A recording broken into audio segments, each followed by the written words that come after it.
Welcome to A1 Recaps.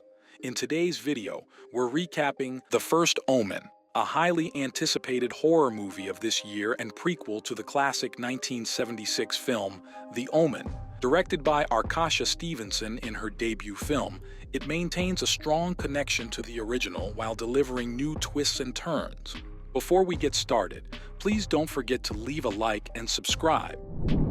The movie starts with Father Brenna passing by an ongoing constructed church. We hear the first dialogue where someone says from the background, "I told you not to look for me." Here, he meets Father Harris, and we see a flashback of a devoted innocent being used for demonic rituals in another scene while they talk about this matter. She later gives birth to a child in a very unnatural and unholy way. Father Brennan hurriedly comes after him as Father Harris leaves the room without finishing their conversation. Father Harris didn't want to talk about this matter, and he told him he'd understand what was going on soon enough. At the same time, many pieces of glass were dropped above them as the church was still under construction. Even though Father Harris says he is okay, he is badly wounded behind the back of his head. As he gives a very demonic vibe with his mysterious smile, the scene jumps to Rome, 1971. Margaret Dano comes to Italy to join a convent where he meets Father Gabriel and Cardinal Lawrence. At that time, Rome was experiencing several protests of human rights. When she reached her destination, she saw it was a convent and almost all-girl orphanage. Here, she meets Sister Sylvia, who gives her a tour of the place. On the way, she meets Sister Angelica, who behaves very weirdly, and a girl named Carlita, who has creepy pictures hanging in front of her room. Carlita may seem mentally sick as she doesn't communicate like ordinary people, and she licks Margaret's cheek to show affection towards her on their first meeting.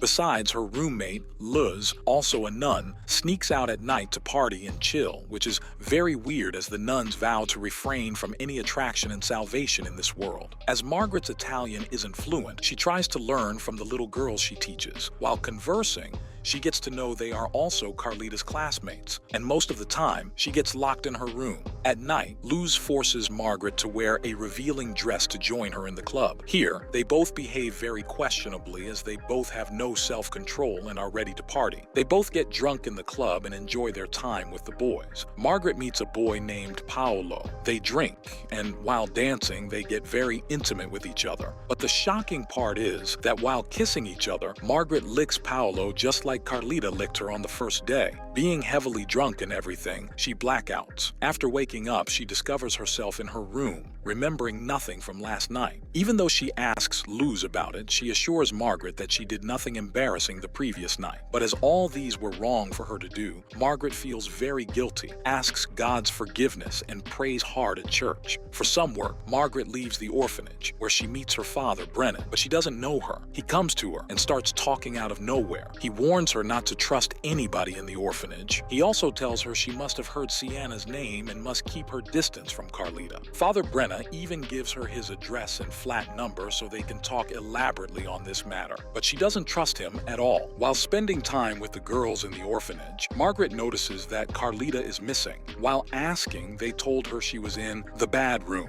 Hearing that, she rushes to the room to see Carlita. They share a special bond, and Margaret deeply sympathizes with her as most people here avoid her. She even tells Carlita that she also had terrible visions in her childhood. While talking, they hear a shout from afar. Margaret runs and sees a woman is about to give birth. The filmmaker, Arkasha Stevenson, showed very sinister and creepy things in this giving birth scene. The woman shouts at first as if she is scared of something cryptic. Her feet are secured with a belt. They put an oxygen mask on her, which calms her down. But after that, she starts smiling in a very evil way and again starts shouting at the top of her voice. The most horrifying part is when she's about to give birth. A wicked hand comes out of her vaginal area. The whole scene is alarming to watch.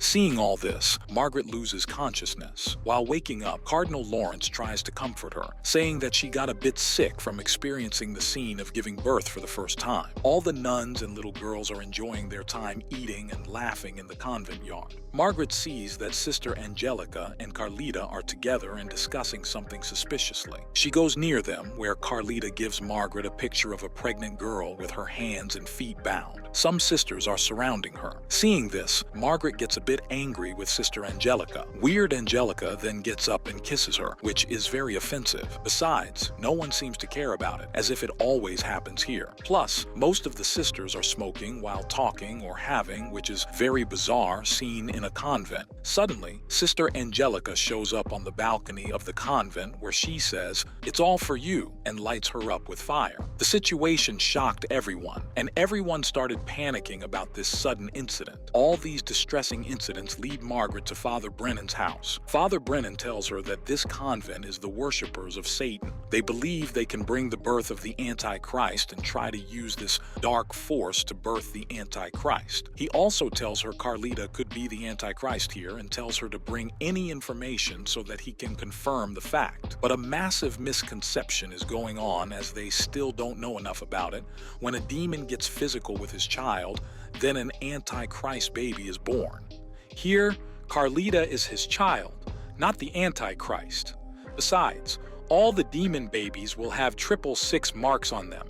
The next day, the girls of the coven go to the art museum with Sister Margaret, Father Gabriel, and Sister Sylvia. On the bus, Margaret wants to talk about Carlita's history, but he doesn't have any knowledge about this, and Sister Sylvia is giving an aggressive look towards them from afar. In the museum, Margaret talks with Carlita, and she learns that she sometimes feels very uneasy when she doesn't know what is happening to her, if it is accurate or if she's dreaming. While talking to her, Carlita gets somewhat upset and leaves her. When Margaret searches for her, she discovers Carlita, the demonic soul of Sister Angelica, patting her back. She gets startled as Sister Sylvia finds her and tells her they must hurry back to the convent as a riot has occurred. Looking again at Carlita, she sees nothing. On the road, people are shouting and creating a lot of chaos. So many people are protesting, and Margaret gets separated from the group. Here, she gets inappropriately touched by the evil hand, which looks gruesome. The satanic hand touches her private parts, her face very disgustingly,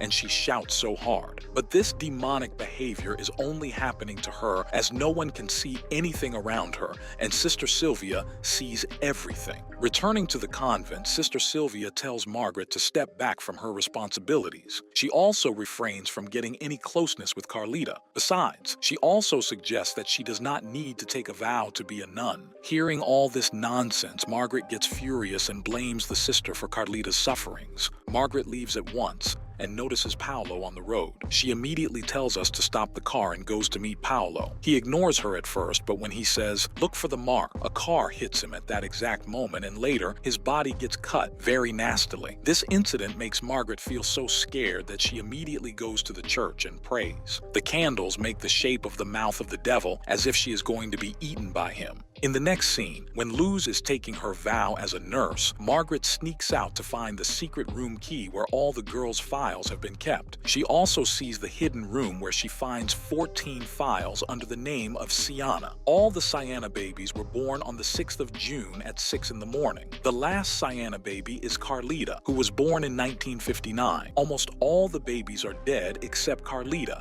and the picture of the 5th baby is missing. Margaret takes the files and gets Carlita to get the hell out of the convent, but everyone has already come to get them. When Carlita is shouting, Margaret notices the 666 mark on the upper part of her mouth. As Margaret gets locked up in a room, she has visions about the evil entity Jackal, who is mainly the father of all these children. Besides, she also has a vision of a girl soaked in blood. Margaret is horrified, but Father Gabriel comes to get her along with the files and takes her to Father Brennan. 3 of them start analyzing the files to know what is happening. Margaret also tells Father Brennan that even though the demon babies have 666 marks on their bodies, Carlita has it on her mouth. As the 5th baby's picture is missing from the file, they try hard to get some info about it. Margaret finds a picture of a baby born in 1950 who will be 21 at present, making Margaret the 5th evil baby, as she's 21 years old now and has 666 marks on her head. Remember, Paolo was telling her to follow the mark. This is what he was talking about. Besides, Margaret remembers the night when she went to the party. All these getting her out and partying was the plan of the convent so that she can't remember anything. They made the Jackal get intimate with Margaret to bring an Antichrist into this world.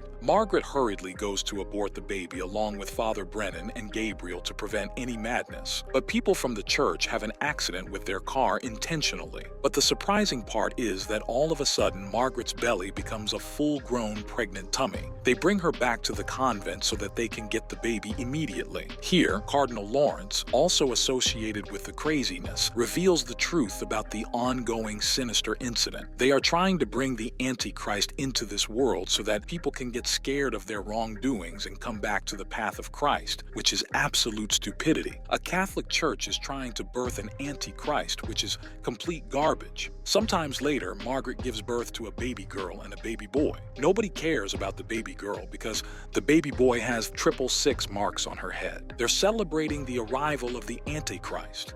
They bring the baby to Margaret and she affectionately caresses the baby. But when Cardinal Lawrence comes near her, she stabs him in his throat with a surgical knife. She also wants to hurt the baby, but Luz stabs her beforehand. They take the baby, and Sister Sylvia orders them to throw both the baby girl and Margaret on the fire to die. But Carlita saves them both from the fire. While running from the place, Margaret sees the cursed jackal beast on the fire. As this movie is the prequel to the movie The Omen, we will see the convent take the baby boy to a hospital where an American diplomat, Robert Thorne, is waiting for his wife's delivery, who is also going to give birth to a baby boy. This scene is also shown in The Omen, 1976. They will swap the baby with the Antichrist baby so that he can grow up in a prominent household. On the other hand, Margaret, Carlita, and the baby girl live happily in a snowy and confined place. But one night, Father Brenna tells Margaret that the convent knows they are alive. She threatens him with a gun and tells him to leave the place immediately. While going, he also tells her that her son is also alive, and his name is Damien Thorne. It seems that we may have another sequel from this franchise, as movie lovers always go deeper to learn more about supernatural eternity. We need to know what happens to Damien. Will the convent come for Margaret, her daughter, and Carlita? What will be the responsibilities of the Antichrist? The waiting part is the hardest thing to do.